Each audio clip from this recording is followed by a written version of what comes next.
Well, ladies and gentlemen, welcome to our conjunction video of the week. And this week, we're going to be covering our conjunction of Sun, Venus, Mars, Jupiter, Saturn. And what happens when Sun, Venus, Mars, Jupiter, Saturn are conjunct in your particular horoscope. And as always, if you do not know, if you have this planetary placements, what sign it's in, what nakshatra it's in, all your other astrological details. For that, check out the links here. Check out my full astrological report, including my books, Astrology, Conjunction Aspects, and Mahadishas at the Speed of Light, including all my consultations at this link. So, let's get started with this conjunction. So, when you have this particular conjunction, okay, one thing you will notice, whether you're a man or woman, your spouse is going to be quite authoritative and cold. Usually you will find such people running into spouses who are a bit of a dictator in the relationship. Why is this happening? Because first of all, there is a very, very strong chance, that Venus and Jupiter, because see, Jupiter is the husband for a woman. Venus is the spouse for, or a wife for a man, and Venus is the natural significator of marriage. Strong chance that these two could be combust in your horoscope or anybody else's horoscope. And when they're combust, while Venus is with the Jupiter, which itself considers its enemy, with Saturn, although friend, but a natural malefic planet, and Mars, which is naturally the most violent planet, shows that one's spouse will be agitated. One spouse will be, because they're so frustrated, they'll be like, I need to have an authority in this relationship. Because they will feel frustrated with themselves, will feel frustrated with their surrounding, their life. So what happens when somebody is a coward inside of them? What happens when somebody is weak within them? They'll try to exert that exteriorly, exert that energy in opposite direction in exterior way. So outside they look all macho and everything. They look like I'm the authority, you respect me. But when you come after them, boom, they will, they will kind of like suffocate within themselves. So this is quite a danger of having that type of a situation, especially when Venus and Jupiter, or at least one of them, could be combust. Because if Jupiter is combust, there's lack of wisdom in a person, lack of wisdom coming through the spouse, coming through the husband, coming through other people. And when you don't get enough wisdom, the frustration comes in. Because if a weak person who is weak within themselves yet has a wisdom, they will know that why do I need to act brave outside when eventually I am going to be weak within myself? Might as well just be who I am inside and as well as outside. And then this cold nature of Saturn is coming in. First, you have this hot sun who is literally burning Venus and Jupiter. And then you have this cold planet. So it's kind of like a freeze burn and a hot burn at the same time. Saturn brings this coldness. One will feel lack of love and romance in a relationship, lack of restrictions in a relationship. They'll create this boundary around them because how they would have dealt with situations early in their life. They will always tend to attract older, mature spouses. And while Mars is here, there is this tug of war. They want passion. They want sexual gratification. They want to be tangling themselves in romance. But the problem is when romance comes in, as well as this cold ice comes in.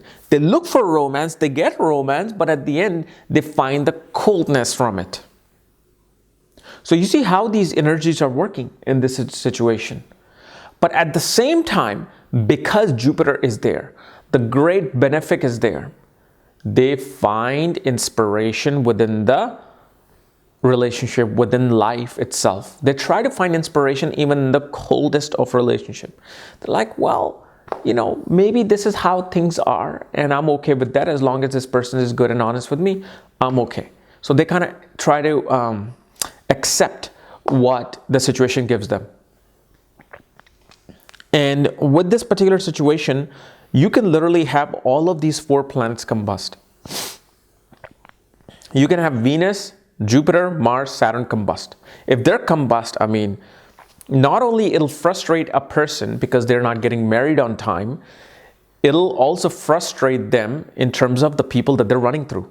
They will not find the right person immediately.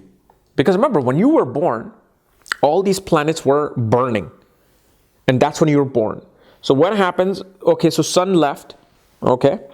Sun quickly moved away. Then Venus separated. Mars, Jupiter, Saturn, they all went their own way. But because you were born, it was burning at that time.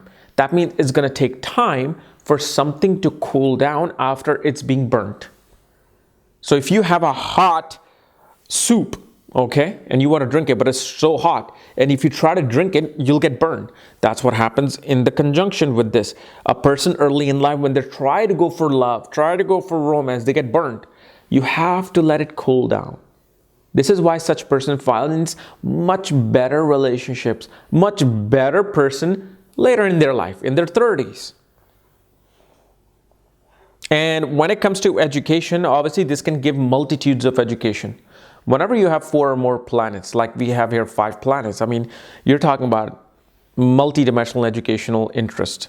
One could be interested in actuary. One could be interested in law. One might be also interested in Vedantic knowledge, literature, technical knowledge, technical designing, management. And the way to obviously then separate to see exactly what the person will do, you want to pay attention to the Navamsha. You want to pay attention to the 5th from the current Mahadasha Lord that they're running, and especially Charadasha. So that gives you a clue as to what a person is interested in doing. Of course, you cannot pinpoint someone's educational interest because there's so many now. Just in the field of technology, you will have 100 different sectors. It's not just information technology. It could be nanotechnology. It could be this technology. It could be environmental technology. I mean, of course, you're going to have to do extensive research to really come to that conclusion. But again, every day there's something new being added. As long as you can get the fact that, okay, this person will be very good with technology, with this particular conjunction and environment, then you're on the straight line. If they're, let's say, running through their period of Jupiter, they'll be much more interested in management or biology or philosophy. Sun may take them to political science or actuary. Mars will take them to logic and statistics.